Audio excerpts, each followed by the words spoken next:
Hi, I'm Laurie Morrison, and I'm so excited to tell you about my new middle grade novel coming up short, which stars a softball-loving 13-year-old girl named Bee.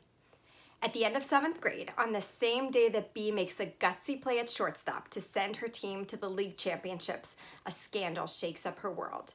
Her dad has made a big mistake. He mismanaged client funds and took money that wasn't his. Now he's suspended from practicing law, and another lawyer, who happens to be the father of Bee's crush, has spread the news online. Bee doesn't want to be angry with her dad. She knows he feels terrible and he's trying to make things right, and he needs her to be on his team. But she can't bear everyone else's pity and judgment. And at the championship game, in front of everybody, she gets completely stuck in her own head. Suddenly, she can't make a simple throw to first base, and she makes error after error. When summer begins, Bee gets a chance to escape everything. She gets to go visit her aunt for 2 weeks on Gray Island, where she'll attend a special softball camp, and she's determined to fix her throw and get back to her fierce, confident self.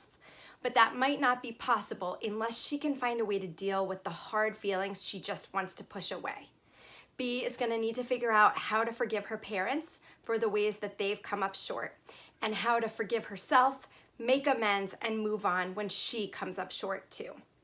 This is a book about performance anxiety, the yips, and the pressure that comes along with being serious about a sport, as well as all the great things about being serious about a sport and part of a team.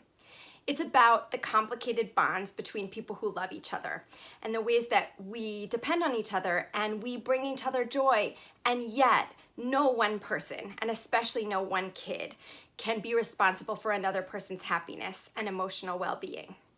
Bee's full name, Beatrix, means she who brings joy.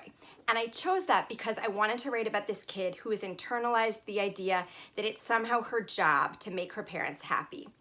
But the truth is, Bee has also brought me a whole lot of joy during a really hard time.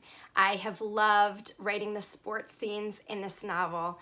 I have loved going back to Gray Island, which was the setting of my book Up for Air, and the place that Bee goes to visit her aunt. It was really wonderful to get to be with Bee near the ocean, at least on the pages of my novel, at a time when I could barely leave my own house. So I hope that Bee and her story will bring a lot of joy to readers too. And I also hope that it will help readers to have compassion for themselves when they come up short, even when they're trying their best.